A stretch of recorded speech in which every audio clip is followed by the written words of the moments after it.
Hello everyone. तो कैसे हैं आप सभी। उम्मीद करता हूं आप सब अच्छे होंगे और अपने जीवन में बेहतर कर रहे होंगे। तो आज की ये वीडियो हमारे सॉफ्टवेयर इंजीनियरिंग के चैप्टर नंबर 1 जिसका नाम था इंट्रोडक्शन टू सॉफ्टवेयर इंजीनियरिंग की सेकंड वीडियो होने वाली है। फर्स्ट वीडियो के अंदर मैंने आपको बताया था कि आपको सॉफ्टवेयर इंजीनियरिंग पढ़नी क्यों है, यदि आप सॉफ्टवेयर इंजीनियरिंग पढ़ेंगे तो उसके क्या फायदे होंगे। यदि आपने वो वीडियो नहीं देखी है तो आप क्या करेंगे, आप अभी डिस्क्रिप्शन बॉक्स के अंदर जाकर पहले फर्स्ट वीडियो को वॉच आउट करेंगे। अब सेकंड वीडियो के अंदर हम कौन कौन से टॉपिक कवर करेंगे, तो फर्स्ट टॉपिक हम इसके अंदर कवर करेंगे कि आपका प्रोग्राम्स क्या होता है। सेकंड टॉपिक हम इसके अंदर कवर करेंगे कि आपका सॉफ्टवेयर प्रोडक्ट क्या होता है। इसके बाद हम इसके बीच में डिफरेंस देखेंगे कि आपका प्रोग्राम और सॉफ्टवेयर प्रोडक्ट के बीच में क्या डिफरेंस होता है। इसके बाद नेक्स्ट टॉपिक हम इस वीडियो के अंदर कवर करेंगे कि इमरजेंस ऑफ सॉफ्टवेयर इंजीनियरिंग, यानी कि सॉफ्टवेयर इंजीनियरिंग का किस प्रकार से विकास हुआ। इस टॉपिक को हम इस वीडियो के अंदर कवर करेंगे। तो चलिए वीडियो को स्टार्ट करते हैं। सबसे जो आपका फर्स्ट टॉपिक है इसके अंदर दे रखा है आपका प्रोग्राम्स। तो आपके प्रोग्राम्स क्या होते हैं। प्रोग्राम्स क्या है, प्रोग्राम्स आपका इंस्ट्रक्शन का एक सेट होता है जिसे किसी भी स्पेसिफिक टास्क को कंप्लीट करने के लिए डिजाइन किया जाता है। याद रहेगा आपको प्रोग्राम्स क्या है। प्रोग्राम्स आपका इंस्ट्रक्शन का एक सेट होता है जिसे किसी भी स्पेसिफिक टास्क को कंप्लीट करने के लिए बनाया जाता है। अब इसे एक एग्जांपल के थ्रू समझ लेते हैं। मान लीजिए कि आपको चाय बनानी है, तो चाय क्या है, यहाँ पर आपकी एक टास्क है। अब जब आप चाय बनाएंगे उसके पास क्या होगा, चाय बनाने के लिए आपके पास कुछ सेट ऑफ इंस्ट्रक्शन होंगे। तो कौन कौन से इंस्ट्रक्शन होंगे, पहले क्या होगा, आपको एक बर्तन लेना होगा। उस बर्तन को आप क्या करेंगे, फिर गैस पर रखेंगे, ये आपका क्या है, सेकंड इंस्ट्रक्शन है। थर्ड में क्या आप क्या करेंगे, उस पॉट के अंदर जो आपने बर्तन लिया है उसके अंदर पहले आप क्या करेंगे, पानी ऐड करेंगे, फिर उसके अंदर चीनी ऐड करेंगे, फिर उसके अंदर चाय पत्ती ऐड करेंगे। ये क्या है, आपके इंस्ट्रक्शन नंबर थर्ड है। जैसे ही आपका जो पानी है वो उबलने लगेगा, उसके बाद क्या करेंगे, आप उसके अंदर मिल्क ऐड करेंगे। तो ये क्या है, आपकी फोर्थ इंस्ट्रक्शन है। इसके बाद क्या होगा, आप चाय को थोड़ी देर पकाएंगे, फाइनली क्या होगा, आपकी चाय तैयार हो जाएगी। वहां पर क्या मिल जाएगा, आपको आउटपुट प्राप्त हो जाएगा। तो ये क्या थी, आपकी फिफ्थ वाली इंस्ट्रक्शन। तो क्या है, यहाँ पर भी आपको चाय बनाने के लिए क्या है, कुछ सेट ऑफ इंस्ट्रक्शन को फॉलो करना पड़ता है जिससे क्या है, आप अपने फाइनल आउटपुट तक पहुंच पाए। तो इसी प्रकार से हमारे प्रोग्राम्स होते हैं। प्रोग्राम्स क्या रहते हैं, कुछ आपके सेट ऑफ इंस्ट्रक्शन रहते हैं जिन्हें किसी भी स्पेसिफिक टास्क को कंप्लीट करने के लिए डिजाइन किया जाता है। अब इसे एक और एग्जांपल से समझते हैं। मान लीजिए आपको क्या करना है, किन्हीं भी दो नंबर का एडिशन परफॉर्म करना है। क्या करना है, किन्हीं भी दो नंबर का एडिशन परफॉर्म करना है। तो सबसे फर्स्ट स्टेप के अंदर आप क्या करेंगे, यानी आपकी फर्स्ट इंस्ट्रक्शन क्या होगी, आपको क्या लेना होगा, कोई दो वेरिएबल लेने होंगे, जैसे integer a coma integer B. तो इंटीजर ए क्या होगा, आपके फर्स्ट वाले वेरिएबल की वैल्यू को स्टोर करेगा और सेकंड वेरिएबल आपके सेकंड वैल्यू को स्टोर करेगा। ये आपकी क्या है, फर्स्ट इंस्ट्रक्शन है। क्या है आपकी, कि आपको क्या लेना है, आपको दो वेरिएबल लेने हैं, ठीक है। सेकंड इंस्ट्रक्शन आपकी क्या होगी, वहां पर क्या करेंगे, आप एडिशन को परफॉर्म करेंगे, क्या करेंगे, ए प्लस बी करेंगे। ये क्या है, आपका सेकंड इंस्ट्रक्शन है। आपकी थर्ड इंस्ट्रक्शन क्या होगी, आप क्या करेंगे, जो आपने ए प्लस बी किया है, क्या करेंगे, आप उसे किसी थर्ड वेरिएबल के अंदर क्या करेंगे, स्टोर करेंगे, यानी कि आप उसे सी वेरिएबल के अंदर क्या करेंगे, स्टोर करेंगे। तो ये क्या है, आपकी थर्ड इंस्ट्रक्शन। फोर्थ इंस्ट्रक्शन क्या होगी, आप क्या करेंगे, उस आउटपुट क्या करेंगे, डिस्प्ले करेंगे। ये क्या है, आपकी फोर्थ इंस्ट्रक्शन है। तो आपने यहां पर देखा कि आपको जब किसी भी दो नंबर का क्या है, केवल एडिशन परफॉर्म करना था, उसके लिए ऐसे नहीं कि डायरेक्टली आपने क्या किया, एडिशन परफॉर्म कर दिया, नहीं, उसके लिए आपने क्या किया, कुछ सेट ऑफ इंस्ट्रक्शन के रूल को फॉलो किया और तब क्या किया, आप वहां पर अपने फाइनल आउटपुट तक पहुंच पाए। तो आपको याद रखना है कि आपका प्रोग्राम्स क्या होता है। प्रोग्राम्स क्या होता है, आपके इंस्ट्रक्शन का एक सेट होता है जिसे किसी भी स्पेसिफिक टास्क को कंप्लीट करने के लिए बनाया जाता है। लिखा हुआ है, तो प्रोग्राम्स क्या है, आपका इंस्ट्रक्शन का एक सेट है जो किसी भी स्पेसिफिक टास्क को कंप्लीट करने के लिए लिखा जाता है। अब जो आपके प्रोग्राम्स होते हैं उनका साइज क्या रहता है, छोटा रहता है। प्रोग्राम्स आपके साइज में कैसे रहते हैं, छोटे रहते हैं। बात करें यदि सॉफ्टवेयर प्रोडक्ट की, तो सॉफ्टवेयर प्रोडक्ट क्या रहते हैं, साइज में बहुत ज्यादा बड़े रहते हैं। अब प्रोग्राम्स को कोई भी आपका एक जो आपका सिंगल डेवलपर है वो डेवलप कर सकता है, या फिर कोई छोटी टीम उसे डेवलप करती है, ठीक है। और यह किसी भी सिंगल एप्लीकेशन या फिर टास्क को कंप्लीट करने के लिए बनाया जाता है, तो ठीक है। फॉर एग्जांपल, जैसे मैंने आपको बताया, जैसे आप किसी भी कैलकुलेशन का काम करना चाहते हैं तो उसके लिए क्या है, आप एक सिंगल प्रोग्राम लिख सकते हैं, ठीक है। आपको बिल्कुल अच्छे से समझ में आ गया कि आप प्रोग्राम्स किसे कह सकते हैं। तो आपको याद रखना है, सबसे फर्स्ट पॉइंट आपको याद रखना है कि आपका प्रोग्राम्स है क्या। तो प्रोग्राम्स क्या है, program is a collection of instruction. क्या है, program is a collection of instruction या फिर set return to complete a specific task, जिसे किसी भी एक स्पेसिफिक टास्क को कंप्लीट करने के लिए डिजाइन किया जाता है। अब आपके प्रोग्राम का साइज कैसा रहता है? The program size of very small, program का साइज क्या रहता है? आपका छोटा रहता है। अच्छा, इसकी रेंज कितनी रहती है? जो आपके प्रोग्राम का जो साइज है वो कितना होगा? वो आपका किलोबाइट से कहां तक होगा? केवल मेगाबाइट तक होगा। कहां से होगा? जो आपके प्रोग्राम का साइज रहता है कहां से रहता है? आपका किलोबाइट से लेकर मेगाबाइट तक रहता है। अब जो आपके प्रोग्राम्स होते हैं वो किसके ऊपर डिपेंड करते हैं? जो आपके प्रोग्राम्स है हमेशा किसके ऊपर डिपेंड करते हैं? किसके ऊपर डिपेंड करते हैं? आपके कंपाइलर के ऊपर। किसके ऊपर? प्रोग्राम्स आपके किसके ऊपर डिपेंड करते हैं? आपके कंपाइलर के ऊपर डिपेंड करते हैं। अच्छा, इसकी जो फंक्शनैलिटी रहती है क्या रहती है इसकी?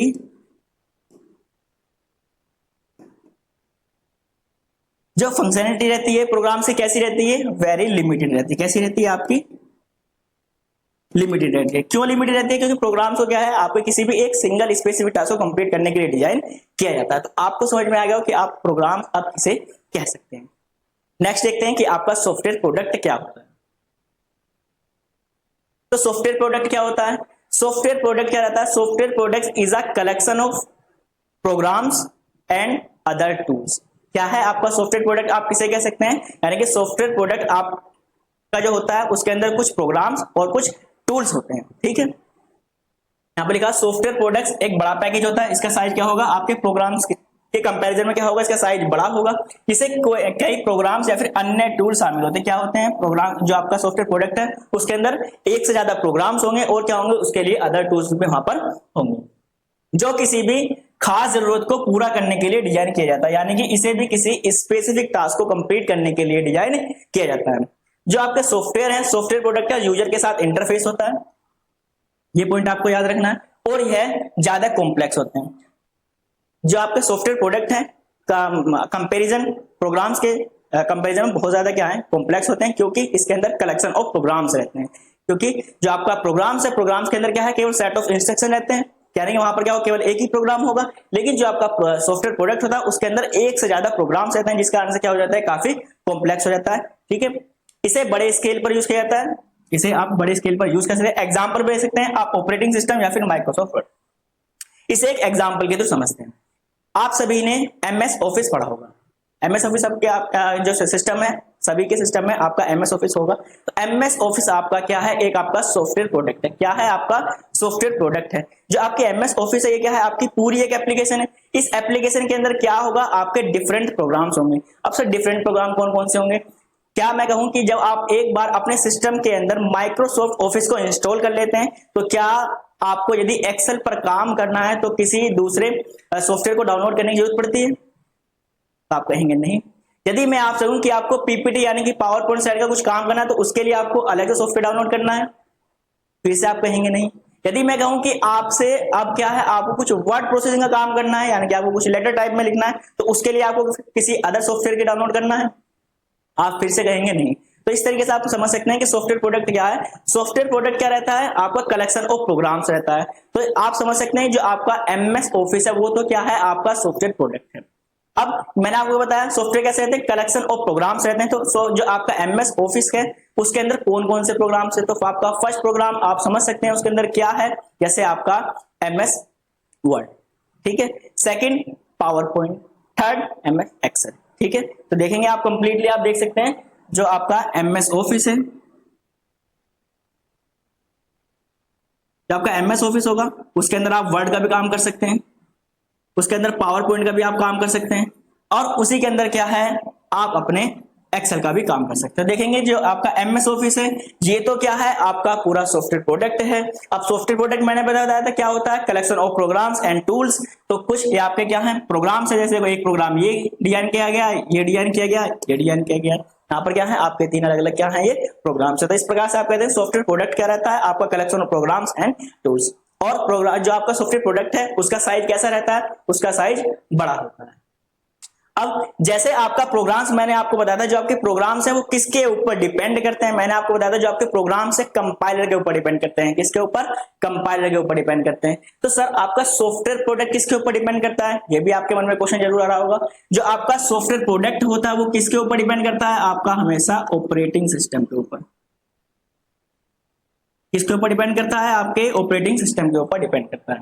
सर आपने ये भी बताया था कि जो हमारा प्रोग्राम्स है उसका साइज कितना रहता है? किलोबाइट से लेकर मेगाबाइट तक रहता है। सर आपका सॉफ्टवेयर प्रोडक्ट का साइज कितना रहेगा?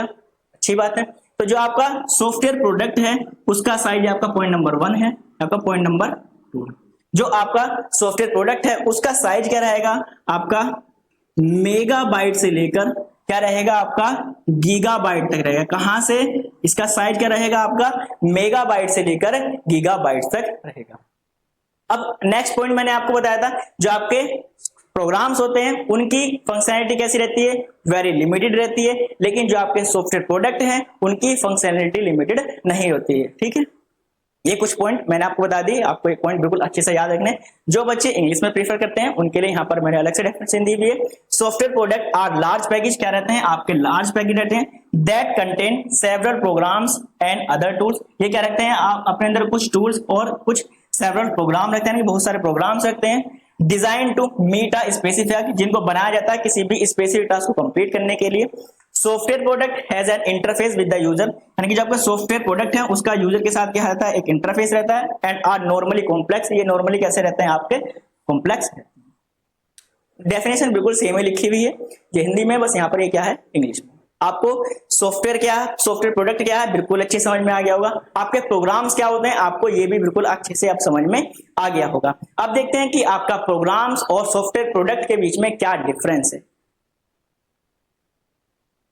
तो फर्स्ट पॉइंट देखेंगे, मैंने आपको बताया था प्रोग्राम, यहाँ पर लिखा हुआ है आपके प्रोग्राम्स और यहाँ के लिखे हुए आपके सॉफ्टवेयर प्रोडक्ट। फर्स्ट पॉइंट मैंने आपको बताया था, they are very usually small size. जो आपके प्रोग्राम है उसका साइज कैसा रहेगा? छोटा रहेगा। याद रखना है कि आपके प्रोग्राम का साइज कैसा रहता है? छोटा रहता है। They are large in size, लेकिन जो आपके सॉफ्टवेयर प्रोडक्ट हैं उनका साइज कैसा रहता है? बड़ा रहता है। याद रखेंगे फर्स्ट पॉइंट क्या है आपका, जो आपके प्रोग्राम है उनका साइज कैसा रहता है? छोटा रहता है। लेकिन जो आपके सॉफ्टवेयर प्रोडक्ट हैं उनका साइज कैसा रहता है? आपका बड़ा रहता है। सेकेंड पॉइंट क्या लिखा? Can be developed by single developer, यानी कि जो आपके प्रोग्राम्स हैं उसे किसी भी सिंगल डेवलपर के द्वारा या फिर किसी स्मॉल टीम के द्वारा डेवलप किया जाता है। याद रखेंगे कि जो आपके प्रोग्राम्स है उसे किसी भी सिंगल आपके डेवलपर या फिर किसी स्मॉल टीम के द्वारा डेवलप किया जाता है। जो आपके सॉफ्टवेयर प्रोडक्ट हैं टीम और डेवलप रिक्वायर, यानी कि इसके अंदर आपको कोई भी आपका इंडिविजुअल यूजर जो है उसको डिजाइन नहीं कर सकता है। इसके लिए क्या है? आपको टीम वर्क की सपोर्ट जरूरी है। अब जो मैंने आपको थर्ड पॉइंट बताया था उसका साइज, तो साइज वेरी फ्रॉम, जो आपका प्रोग्राम है उसका साइज कहां से कहां तक रहता है? आपका किलोबाइट से लेकर मेगाबाइट तक रहेगा। आपको ये पॉइंट अब याद रहेगा, मैंने आपको पीछे वाली स्लाइड के अंदर भी बताया था अभी। ऐसे ही जो आपका सॉफ्टवेयर प्रोडक्ट है उसका साइज कितना रहता है? तो इसका साइज कहां से रहता है? आपका मेगाबाइट से लेकर आपका गीगाबाइट तक होता है। आपको ये पॉइंट भी याद रहेगा। नेक्स्ट पॉइंट क्या है? It take less time to develop, यानी कि आपके प्रोग्राम्स को बनाने के लिए समय बहुत कम लगता है। कैसे? मैंने आपको बताया था कि यदि आपको किन्हीं भी 2 नंबर का एडिशन परफॉर्म करना है तो आप उस प्रोग्राम को हो सकता है 2 या 4 या फिर 5 मिनट के अंदर आप आसानी से लिख सकते हैं। लेकिन यदि मैं आपसे कहूं कि आपको अब कंप्लीटली एक एप्लीकेशन बनानी है, तो क्या आप कंप्लीट एप्लीकेशन को 5 या 10 मिनट के अंदर बना सकते हैं? तो आप कहेंगे नहीं, क्योंकि जो आपके प्रोग्राम्स हैं वो तो क्या रहते हैं? कुछ कलेक्शन ऑफ सेट रहते हैं। लेकिन जो आपका सॉफ्टवेयर प्रोडक्ट होता है वो क्या रहता है? कलेक्शन ऑफ प्रोग्राम्स रहता है। यानी कि यहाँ पर तो आपको केवल सिंगल एक प्रोग्राम लिखना है, लेकिन यहाँ पर आपके क्या है? कलेक्शन ऑफ प्रोग्राम्स रहते हैं। जिस कारण से क्या है, जो आपके प्रोग्राम्स हैं उनको बनाने में केवल टाइम क्या लगता है? आपका बहुत ही कम लगता है। यानी कि it take less time to develop, यानी कि इनको बनाने के में आपका बहुत कम समय लगता है। It take more time to develop, जो आपके सॉफ्टवेयर प्रोडक्ट हैं उनको बनाने में ज्यादा समय लगता है। तो आपको ये सारे पॉइंट अच्छे से एकदम समझ में आ गए होंगे। कुछ और पॉइंट देखते हैं।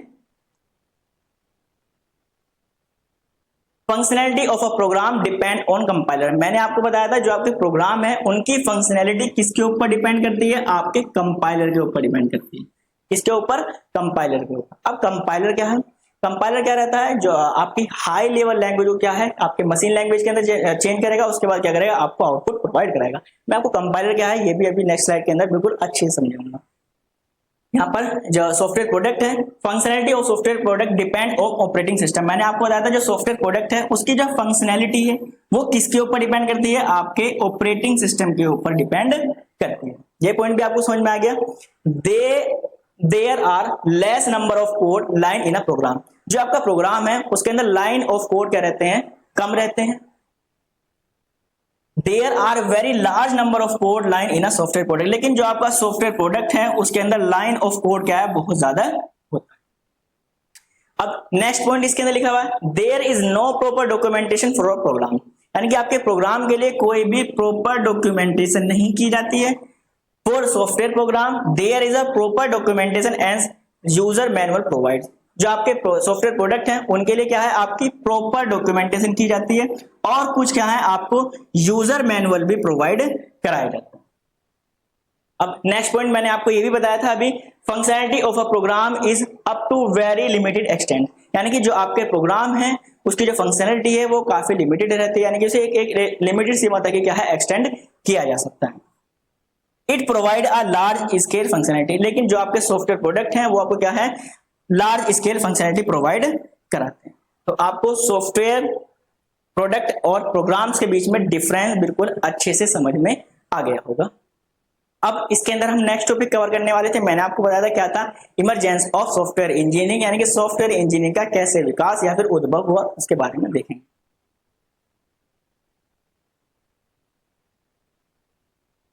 तो आपका 1960 से पहले जो भी सॉफ्टवेयर बनाए जाते थे उनका साइज कैसा रहता था, बहुत छोटा रहता था, जिस कारण से उन्हें किसी भी सिंगल डेवलपर या फिर किसी स्मॉल टीम के द्वारा डेवलप किया जाता था। ऐसा उस समय क्यों था, क्योंकि 1960 से पहले जो आपके कंप्यूटर हुआ करते थे उनका साइज क्या था, बहुत ज्यादा बड़ा हुआ करता था। तो उस समय केवल फोकस किया जाता था आपके हार्डवेयर पर, यानी कि किस तरीके से आपके हार्डवेयर को छोटा किया जा सकता है।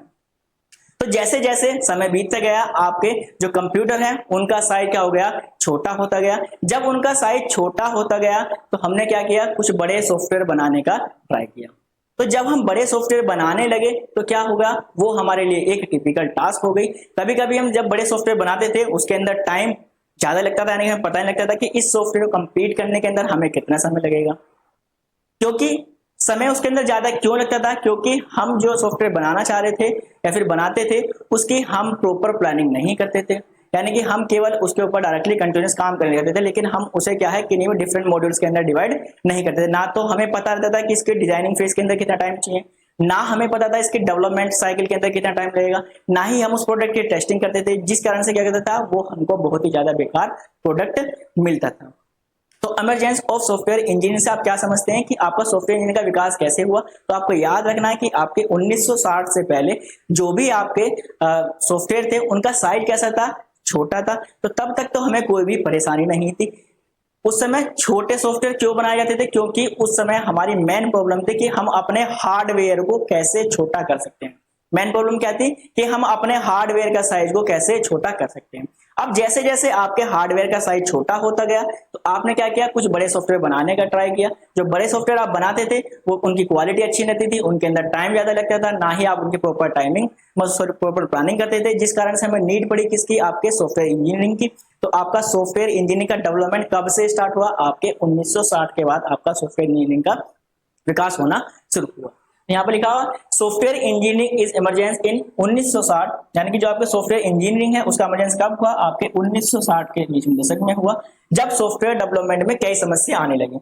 जब हमारे सॉफ्टवेयर डेवलपमेंट में समस्या आने लगी थी, कैसे समस्या आने लगी थी, मैंने आपको बताया कि वहां पर हार्डवेयर का साइज तो धीरे धीरे छोटा होने लगा था, लेकिन हम क्या है कि अब क्या है, कुछ छोटे सॉफ्टवेयर ना बनाकर हम क्या करते थे, कुछ बड़े सॉफ्टवेयर बनाने शुरू कर दिए थे। जैसे हमने बड़े सॉफ्टवेयर बनाना शुरू किया तो वहां पर क्या हुआ कि हम बड़े सॉफ्टवेयर बनाते थे, हम उनकी प्रॉपर प्लानिंग नहीं करते थे, जिस कारण से क्या है, हमारे प्रोडक्ट की क्वालिटी बहुत ज्यादा बेकार होती थी। उस प्रोडक्ट को बनाने के लिए, यानी सॉफ्टवेयर को बनाने के लिए हमें टाइम ज्यादा लगता था और उसके अंदर कॉस्ट भी ज्यादा लगती थी, जिस कारण से हमें नीड पड़ी कि अब हमें क्या है, सॉफ्टवेयर इंजीनियरिंग के ऊपर काम करना चाहिए। ऐसे सॉफ्टवेयर का इंजीनियरिंग का विकास धीरे धीरे बढ़ता गया। मैंने आपको बताया कि उस समय सॉफ्टवेयर छोटे और सिंपल होते थे, बताया ये पॉइंट मैंने आपको बता दिया, और उन्हें किसी भी इंडिविजुअल डेवलपर या फिर किसी छोटी टीम के द्वारा बनाया जाता था। लेकिन जैसे जैसे सॉफ्टवेयर प्रोडक्ट बड़े हुए, जैसे जैसे आपके सॉफ्टवेयर प्रोडक्ट क्या हुए, साइज में बड़े होते चले गए और कॉम्प्लेक्स होने लगे, तो आपका ट्रेडिशनल तरीके से समस्याएं उत्पन्न होने लगी। ठीक है, फिर क्या है, आपको रियल में प्रॉब्लम्स आने लगे। अब वो कौन कौन सी प्रॉब्लम्स थी, जिस कारण से क्या है हमारा इमरजेंसी हुआ किसका, आपका सॉफ्टवेयर इंजीनियरिंग का। तो फर्स्ट इसके अंदर मेन प्रॉब्लम क्या रहती है आपकी, कॉस्ट एंड टाइम प्रॉब्लम, क्योंकि हम अपने जो सॉफ्टवेयर बनाते थे उसे किसी भी मॉड्यूल्स के अंदर डिवाइड नहीं करते थे डायरेक्टली। हम क्या है, यदि हम कोडिंग के पार्ट है तो हम उसके अंदर डायरेक्ट कोडिंग ही करते रहते थे, हम नहीं चेक करते थे बाद में उसके टेस्टिंग भी नहीं करते थे, ना हमने कोडिंग का उसका डिजाइन किया था। जिस तरीके से वहां पर क्या था हमारा टाइम बहुत ज्यादा लगता था। अब जिस काम को करने के लिए टाइम ज्यादा लग रहा है तो एक्चुअल में उसमें कॉस्ट तो ज्यादा लगेगी लगेगी। ये क्या थी हमारी मेन प्रॉब्लम, जिस कारण क्या है हमारे सॉफ्टवेयर इंजीनियरिंग का विकास काफी तेजी से हुआ। दूसरा, जो भी हम सॉफ्टवेयर बनाते थे उसकी क्वालिटी कैसी रहती थी, बहुत ज्यादा खराब रहती थी। अब उसकी क्वालिटी बेकार क्यों रहती थी, क्योंकि हम अपने जो सॉफ्टवेयर है उसकी प्रॉपर प्लानिंग नहीं करते थे। क्या नहीं करते थे, हम उसकी प्रॉपर प्लानिंग नहीं करते थे। यदि हम अपने सॉफ्टवेयर की प्रॉपर प्लानिंग करके चलते तो हमारे पास ये पुअर क्वालिटी वाला कंसेप्ट नहीं आता। तो समझ में आ गया कि आपका जो सॉफ्टवेयर इंजीनियरिंग है उसका विकास कैसे स्टार्ट होना शुरू हुआ। कब स्टार्ट होना शुरू हुआ, जैसे ही आपने किसी बड़े सॉफ्टवेयर को बनाना चाहा तो उसके अंदर आपको ये मेजर प्रॉब्लम आने लगी, जिस कारण से क्या है आपका सॉफ्टवेयर इंजीनियरिंग का विकास होने लगा। तो सबसे पहले सॉफ्टवेयर इंजीनियरिंग के टाइम पर आपके यानी कि 1960 के समय आपकी एक ही लैंग्वेज यूज की जाती थी जिसका नाम था असेंबली लैंग्वेज। क्या था, असेंबली लैंग्वेज। जो आपकी असेंबली लैंग्वेज थी वो कैसी थी, जो आपकी असेंबली लैंग्वेज थी वो आपकी प्लेटफॉर्म डिपेंडेंट लैंग्वेज थी। कैसी थी आपकी, प्लेटफॉर्म डिपेंडेंट लैंग्वेज थी। आपको ये पॉइंट याद रखना है। और जो आपकी असेंबली लैंग्वेज थी उसके लिए क्या करते थे, आप एक असेंबलर का यूज करते थे। वो असेंबलर क्या करता था कि जो आपकी असेंबली लैंग्वेज है क्या करता था, उसे मशीन कोड के अंदर चेंज करता था। अब कौन कौन सी फेजेस रही जिसमें आपका सॉफ्टवेयर इंजीनियरिंग का क्या हुआ, विकास हुआ। तो सबसे पहली फेज थी आपका अर्ली कंप्यूटर प्रोग्रामिंग। क्या था आपका, अर्ली कंप्यूटर प्रोग्रामिंग। तो यह वही फेज है जिसके अंदर क्या है हम असेंबली लैंग्वेज का यूज करते थे। किसका यूज करते थे, असेंबली लैंग्वेज का हम यहाँ पर यूज करते थे। असेंबली लैंग्वेज के ऊपर जैसे हम यूज करते थे तो यहाँ पर इस कंसेप्ट को मैं अभी आपको बिल्कुल डिटेल में बताऊंगा। इसके बाद नेक्स्ट फेज जो आई, हमने यहाँ पर क्या किया, कुछ high level programming language use करने के दिया। जैसे हम हाई लेवल लैंग्वेज के ऊपर गए तो मैंने आपको बताया जो असेंबलर था, जो असेंबली लैंग्वेज थी उसको कन्वर्ट करने के लिए क्या यूज करते थे, हम असेंबलर का यूज करते थे। लेकिन इसी प्रकार से जब हम हाई लेवल लैंग्वेज पर आए तो जो हम हाई लेवल लैंग्वेज क्या करते थे, आउटपुट के अंदर चेंज करते थे, यानी कि मशीन कोड के अंदर चेंज करते थे। किस कंसेप्ट यूज करते थे, यहाँ पर हम दो कंसेप्ट यूज करते थे। पहला क्या रहता था आपका,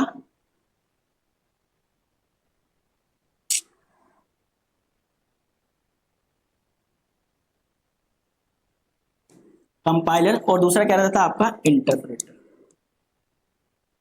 ठीक है, कंपाइलर और इंटरप्रेटर का यहाँ पर हमने यूज किया। अब हाई लेवल लैंग्वेज कौन सी लैंग्वेज थी, तो हाई लेवल लैंग्वेज वे लैंग्वेज थी जिन्हें इंसान द्वारा आसानी से समझा जा सके। जैसे आप इस समय करंट में ही पढ़ रहे होंगे, जैसे आपका C++ आपकी हाई लेवल लैंग्वेज है, आपकी पाइथन हाई लेवल लैंग्वेज है, आपकी जावा क्या है आपकी हाई लेवल लैंग्वेज है। इसके बाद हमने क्या किया, जो नेक्स्ट फेज आई इसके अंदर हमने क्या किया, यहाँ पर कंट्रोल फ्लो बेस्ड डिजाइन। यहाँ पर क्या होगा, हम कंट्रोल फ्लो बेस्ड डिजाइन हमने यहाँ पर पढ़ने शुरू किए। इसके अंदर हम क्या पढ़ेंगे,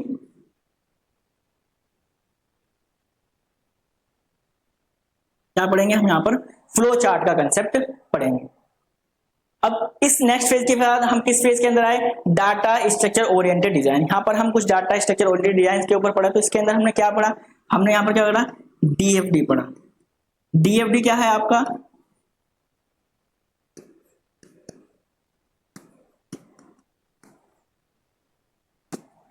डाटा फ्लो डायग्राम। अब ये भी आपका डिफरेंट लेवल का था,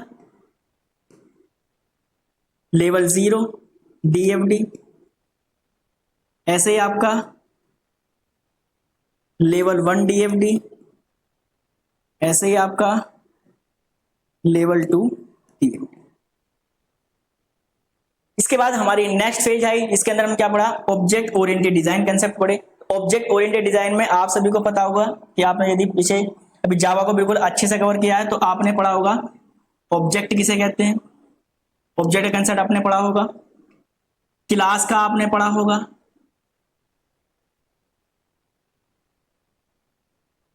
एब्स्ट्रैक्शन आपने पढ़ा होगा, ऐसे पॉलीमॉर्फिज्म पढ़ा होगा, इनहेरिटेज पढ़ा होगा। ये सब क्या है आपके वो लैंग्वेज है जहां पर क्या है ऑब्जेक्ट ओरिएंटेड डिजाइन कंसेप्ट हम पढ़ते थे। तो आपका सॉफ्टवेयर इंजीनियरिंग का इमरजेंस कैसे हुआ? सबसे पहले आप किसका यूज करते थे? Early computer programming. तो अर्ली कंप्यूटर प्रोग्रामिंग एरा के अंदर केवल आप एक ही लैंग्वेज का यूज करते थे, इसे क्या कहते थे? असेंबली लैंग्वेज कहते थे। जो आपकी असेंबली लैंग्वेज थी वो कैसी थी? आपकी लो लेवल लैंग्वेज थी। सेकंड पॉइंट आप याद रखेंगे, जो आपका असेंबली लैंग्वेज थी कैसी थी? आपका प्लेटफॉर्म डिपेंडेंट लैंग्वेज थी। कैसी लैंग्वेज थी आपकी? प्लेटफॉर्म डिपेंडेंट लैंग्वेज थी। और जो आपकी असेंबली लैंग्वेज को मशीन कोड के अंदर चेंज करते थे, हम उसके लिए क्या यूज करते थे? आपका असेंबलर का यूज करते थे। तो असेंबलर आपका एक तरीके से क्या करता था? आपका कन्वर्टर की तरह वहां पर वर्क करता है। इसके बाद हम अपने नेक्स्ट फेज के अंदर आए, फिर से हमने डेवलपमेंट किया, तो हम किस फेज के अंदर आ गए? High level language.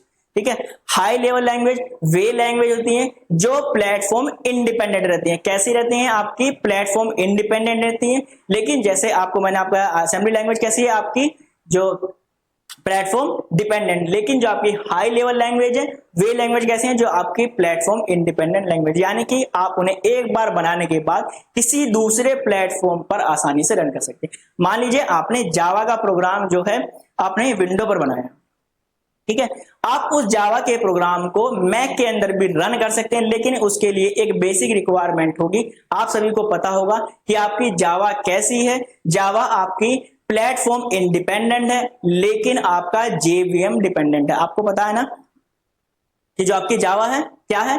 Platform dependent तो है, लेकिन क्या है? जेवीएम डिपेंडेंट है। यानी कि आपका मैक के लिए आपका जेवीएम आपको इंस्टॉल होना चाहिए, तभी आप अपने जावा के प्रोग्राम को रन कर पाएंगे। इसी प्रकार जैसे आप विंडो के अंदर आपने क्या किया? प्रोग्राम बनाया, तो आपको यहाँ पर विंडो के लिए वहां पर जेवीएम होना चाहिए। तो जो आपकी हाई लेवल लैंग्वेज थी उन्हें ह्यूमन द्वारा आसानी से समझा जा सकता था। इसके बाद हम नेक्स्ट एरा के अंदर आए, वहां पर हमने क्या पढ़ा? Control flow based design. जो कंट्रोल फ्लो बेस्ड डिजाइन थे वो क्या था? आपका यहाँ पर कंसेप्ट पढ़ा हमने किसका? फ्लो चार्ट का। अब फ्लो चार्ट क्या होता है? फ्लो चार्ट क्या होता है? आपका एल्गोरिथम का क्या होता है? एक ग्राफिकल रिप्रेजेंटेशन होता है। क्या होता है? जो आपका एल्गोरिथम होता है उसका यदि हम क्या कर दें? उसका ग्राफिकल रिप्रेजेंटेशन कर दें तो हम उसे क्या कहते हैं? फ्लो चार्ट कहते हैं। अब फ्लो चार्ट के अंदर आपने डिफरेंट सिंबल पढ़े होंगे, जैसे आपको इलिप्स पढ़ा होगा, ठीक है, आपने इलिप्स पढ़ा होगा। इलिप्स वहां पर आप किस लिए यूज करते थे? आपको स्टार्टिंग और एंडिंग को रिप्रेजेंट करने के लिए आपको वहां पर इलिप्स का यूज करना होगा। यदि आप वहां पर क्या है? रेक्टेंगल का यूज करेंगे तो आपके क्या दिखाता है? वहां पर वो आपकी प्रोसेसिंग को रिप्रेजेंट करता है। यदि वहां पर क्या है? आप डायमंड का यूज करते हैं, किसका यूज करते हैं? डायमंड का यूज करते हैं, तो ये आपको क्या बताता है? ये आपकी कंडीशन को बताता है। आपको ये पॉइंट मैं बिल्कुल जब फ्लो चार्ट पढ़ाऊंगा तो आपको वहां पर सारे पॉइंट बिल्कुल अच्छे से कवर करा दूंगा। इसके बाद हम नेक्स्ट एरा के अंदर आए, वहां पर हम क्या करा? डेटा स्ट्रक्चर ओरिएंटेड डिजाइन, जहां पर हम डिफरेंट लेवल के क्या आएंगे? डीएफडी पढ़े। अब डीएफडी क्या है? हमारा डेटा फ्लो डायग्राम। यहाँ पर लेवल 0 डीएफडी किसे कहते हैं? लेवल 1 डीएफडी किसे कहते हैं? लेवल 2 डीएफडी कहते हैं। हम इन्हें नेक्स्ट वीडियो के अंदर कवर करेंगे। Object oriented design next phase के अंदर आना है। आपको पता होगा ऑब्जेक्ट ओरिएंटेड डिजाइन कौन से होते हैं? जिसके अंदर कंसेप्ट पढ़ते हैं किसका? आपके ऑब्जेक्ट क्या होते हैं, आपका क्लास क्या होता है, आपका एब्स्ट्रैक्शन क्या होता है, पॉलीमॉर्फिज्म किसे कहते हैं, इनहेरिटेंस किसे कहते हैं, ये सारे कंसेप्ट आपने किसने पढ़े? आपने ऑब्जेक्ट ओरिएंटेड डिजाइन के अंदर पढ़े। तो आज हम कौन कौन सी टॉपिक कवर करेंगे इस एरा के अंदर? आज हम दो ही टॉपिक को बिल्कुल अच्छे से डिटेल में कवर करेंगे। पहला आपका अर्ली प्रोग्रामिंग, दूसरा आपका हाई लेवल लैंग्वेज। जो आपके तीन है हम इसे नेक्स्ट वीडियो के अंदर कवर करेंगे। देखते हैं अर्ली प्रोग्रामिंग एरा। ठीक है, जो आपकी अर्ली कंप्यूटर प्रोग्रामिंग थी उस समय आपका मेन फोकस किसके ऊपर किया जाता है? आपसे पूछूं हार्डवेयर के ऊपर किया जाता था या फिर सॉफ्टवेयर के ऊपर किया जाता? तो जो आपका अर्ली कंप्यूटर प्रोग्रामिंग था वहां पर आपका मेन फोकस किया जाता था आपके हार्डवेयर पर फोकस किया जाता। किसके ऊपर फोकस किया जाता? आपके हार्डवेयर पर फोकस किया जाता। उस समय मुख्य रूप से आपके हार्डवेयर पर फोकस किया जाता। इस समय आपका मैंने आपको बताया केवल एक ही प्रोग्रामिंग लैंग्वेज यूज की जाती थी, जो क्या थी? आपका असेंबली लैंग्वेज। ठीक है, अब मैंने आपको बताया असेंबली लैंग्वेज आपकी कैसी लैंग्वेज है? आपकी प्लेटफॉर्म डिपेंडेंट लैंग्वेज है। याद रहेगा आपको, असेंबली लैंग्वेज आपकी कैसी है? आपकी प्लेटफॉर्म डिपेंडेंट लैंग्वेज है। और कैसी है ये असेंबली लैंग्वेज? आपकी लो लेवल लैंग्वेज है। याद रहेंगे आपको पॉइंट। और यदि आपको असेंबली लैंग्वेज को क्या है मशीन कोड के अंदर चेंज करना है तो आप किसका यूज करेंगे? आप असेंबलर का यूज करेंगे। आपको लिख देता हूं कभी आप भूल जाए।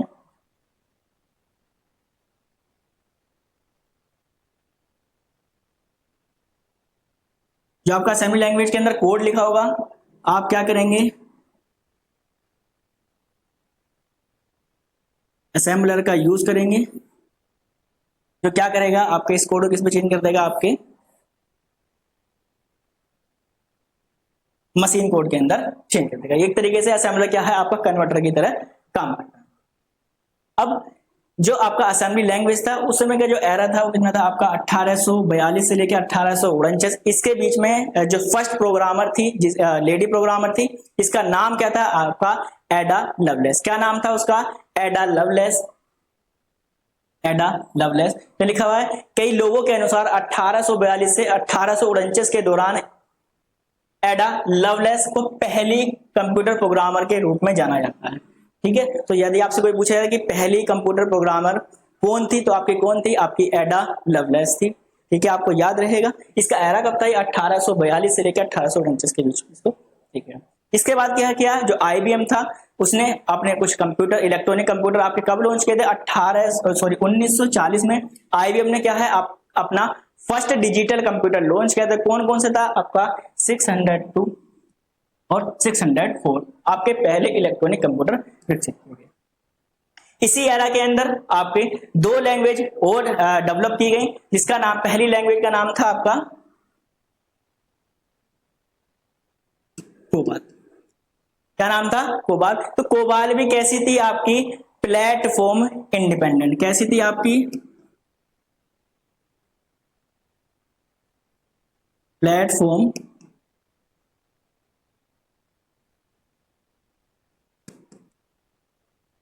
प्लेटफॉर्म इंडिपेंडेंट थी। अब जो कोबाल लैंग्वेज थी इसको डेवलप किसने किया था, तो कोबाल को डेवलप करने वाले साइंटिस्ट का नाम था होपर। क्या नाम था, होपर।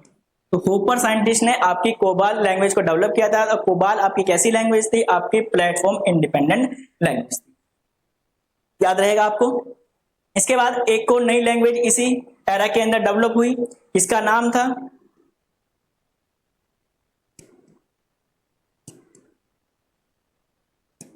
फोर्ट्रान। तो फोर्ट्रान भी कैसी लैंग्वेज थी, आपकी प्लेटफॉर्म इंडिपेंडेंट लैंग्वेज थी। अब इसको बनाया किसने था, तो फोर्ट्रान को किसने आपको डेवलप किया था,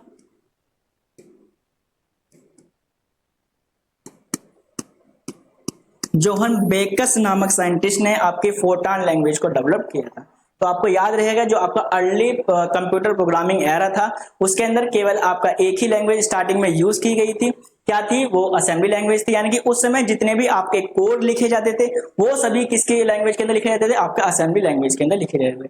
यदि आपको असेंबली कोड को किसके अंदर क्या है, मशीन कोड के अंदर चेंज करना होता था, आप क्या कर सकते थे, आप वहां पर असेंबलर का यूज करते थे।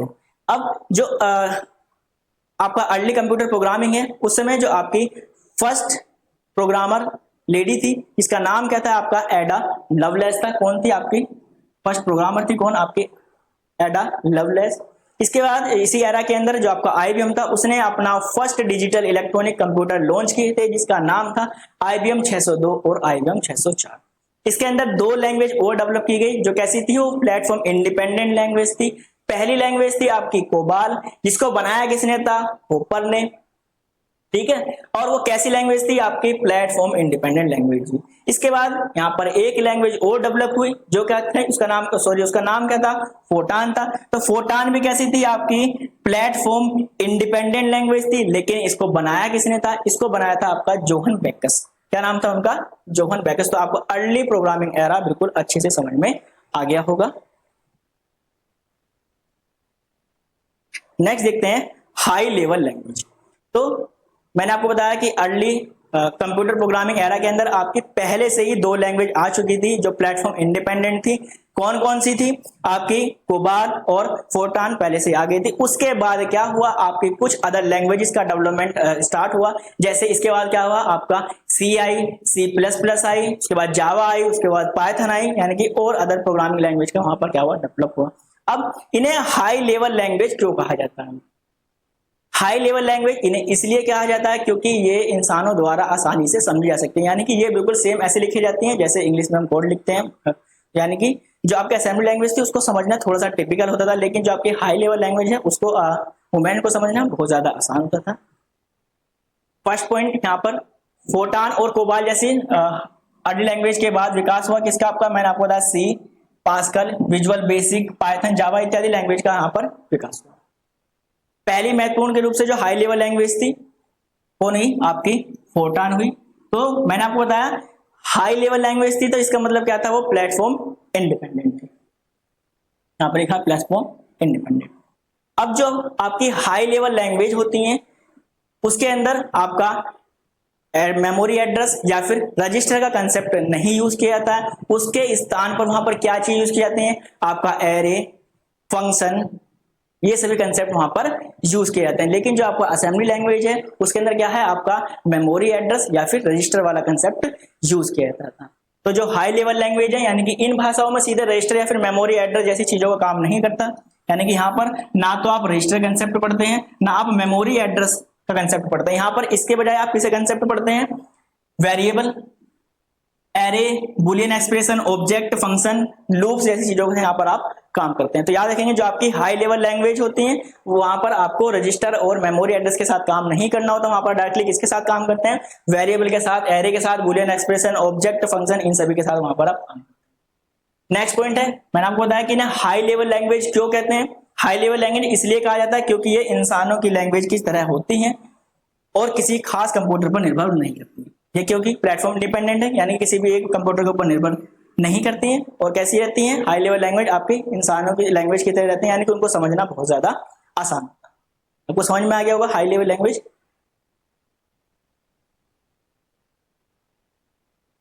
अब हाई लेवल लैंग्वेज के कौन कौन से फीचर्स हैं इसके बारे में बिल्कुल बात करेंगे अच्छे से, फिर आपको एकदम समझ में आ जाएगा कि हाई लेवल लैंग्वेज कौन कौन सी होती है।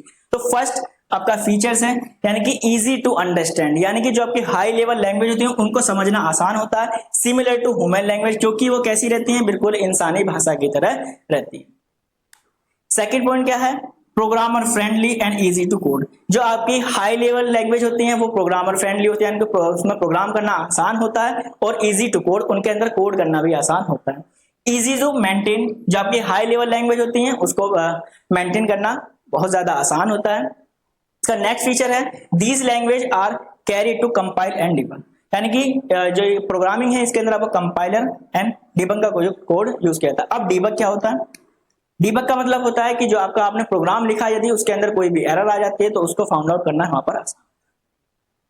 It is portable and easy to handle, it is portable and easy to handle. Portable का मतलब क्या होता है, पोर्टेबल वो लैंग्वेजेस होती हैं जिन्हें किसी भी एक प्लेस से किसी दूसरे प्लेस के ऊपर शिफ्ट किया जा सकते हैं। एग्जांपल के लिए आप समझ सकते हैं कि आपने जावा का कोड लिखा है, जैसे मैंने आपको पीछे बताया था, जावा कोड लिखा है आपने इसमें विंडोज के अंदर, यदि आप चाहें तो उसको क्या है आप अपने मैक के अंदर भी रन कर सकते हैं, क्योंकि जावा कैसी है आपकी प्लेटफॉर्म इंडिपेंडेंट लैंग्वेज, तो इसलिए जावा कैसी है आपकी पोर्टेबल लैंग्वेज भी है।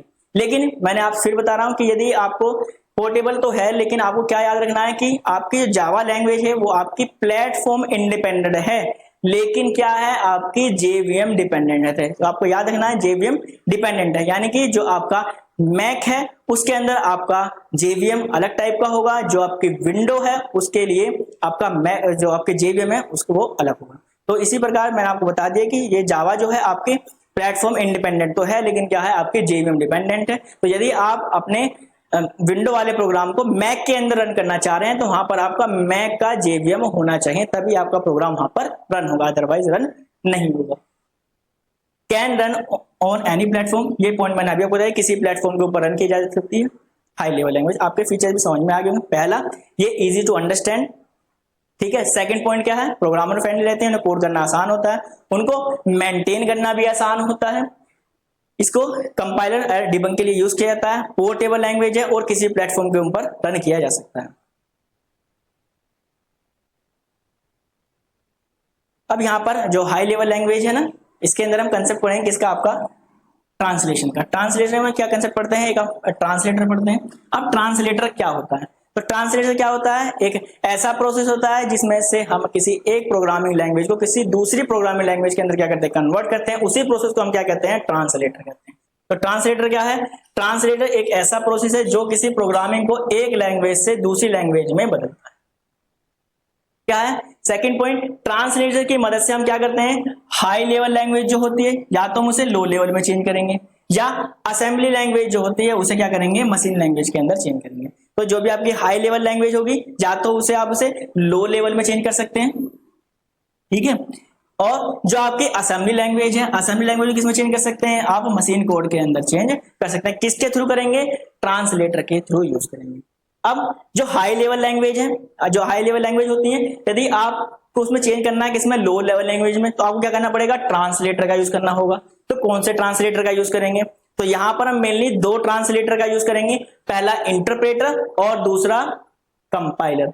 अब यदि आपको असेंबली लैंग्वेज को मशीन लैंग्वेज के अंदर यूज करना है तो आप किसका कंसेप्ट यूज करेंगे? असेंबलर का। किसका? असेंबलर का। तो आपको समझ में आ गया होगा ट्रांसलेटर क्या है? एक ऐसा प्रोसेस है जिसके थ्रू हम क्या करेंगे? किसी भी एक लैंग्वेज को किसी दूसरी लैंग्वेज के अंदर कन्वर्ट करेंगे। तो फर्स्ट पॉइंट मैंने आपको बताया कि यदि आपको हाई लेवल लैंग्वेज दी गई है और आपको क्या करना है? उसे लो लेवल लैंग्वेज में चेंज करना है, तो आप क्या करेंगे? वहां पर दो ट्रांसलेटर यूज कर सकते हैं, या तो आप वहां पर कंपाइलर यूज कर सकते हैं या फिर आप इंटरप्रेटर यूज कर सकते हैं। और यदि आप असेंबली लैंग्वेज को किसके अंदर? मशीन लैंग्वेज के अंदर चेंज करना चाहते हैं, तो वहां पर आप एक ट्रांसलेटर यूज कर सकते हैं जिसका नाम क्या है? आपका असेंबलर। समझ में आ गया होगा आपको सब कुछ? थोड़ा और डिटेल में देख लेते हैं। तो there are normally 3 type of translator. कितने टाइप के ट्रांसलेटर है आपके पास? 3 टाइप के ट्रांसलेटर है। पहला आपका इंटरप्रेटर, दूसरा आपका कंपाइलर और तीसरा आपका असेंबलर। तो जो आपका इंटरप्रेटर और कंपाइलर है ये आपका किस लिए यूज किया जाएगा? किस लिए यूज किया जाएगा? आपका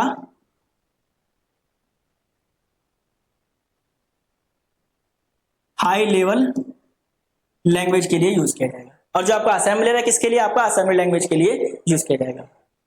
अब इंटरप्रेटर क्या होता है? जो आपका इंटरप्रेटर होता है, आपका फर्स्ट पॉइंट याद रखना है कि आपको ये मशीन कोड को सेव नहीं करता है, ठीक है। जो आपका इंटरप्रेटर होता है वो आपके कोड को लाइन बाय लाइन क्या करता है? एग्जीक्यूट करता है। मान लीजिए कि जो आपका प्रोग्राम है उसके अंदर आपकी 10 लाइन दी गई है, तो आपकी लाइन नंबर 1 भी ठीक है, लाइन नंबर 2 भी ठीक है, तो लाइन जो आपका कंपाइलर इंटरप्रेटर है आपकी लाइन नंबर 1 को एग्जीक्यूट करेगा, फिर लाइन नंबर 2 को एग्जीक्यूट करेगा, और जैसे लाइन नंबर 3 पर उसने एग्जीक्यूट करना शुरू किया और वहां पर क्या मिली उसे? एरर, तो वहां पर वो आपका प्रोग्राम रुक जाएगा। इसका मतलब क्या है? जो आपका इंटरप्रेटर है आपके प्रोग्राम को एक बार में कंपाइल नहीं करता है, यानी कि वो पूरे प्रोग्राम को रन नहीं करता, क्या करता है? लाइन बाय लाइन उसको कंपाइल करता है, और ना ही वो किसी भी मशीन कोड को सेव करता है। एक इंटरप्रेटर हाई लेवल लैंग्वेज में लिखे गए कोड की प्रत्येक स्टेटमेंट को सीधे एग्जीक्यूट करता है और बिना कंपाइल के एग्जीक्यूशन करता है। मैंने आपको बताया यहाँ पर कंपाइलेशन प्रोसेस नहीं होगा। वो क्या करेगा? जो भी आपके हाई लेवल लैंग्वेज लिखे गए कोड है उसके प्रत्येक स्टेटमेंट को क्या करेगा? सीधे वो एग्जीक्यूट करेगा, और यह मशीन कोड को भी सेव नहीं करता है। याद रहेगा आपको? यहां पर आप लिख सकते हैं, यहां पर ये क्या है? आपका सोर्स कोड है। सोर्स कोड के यहां पर आपका क्या होगा?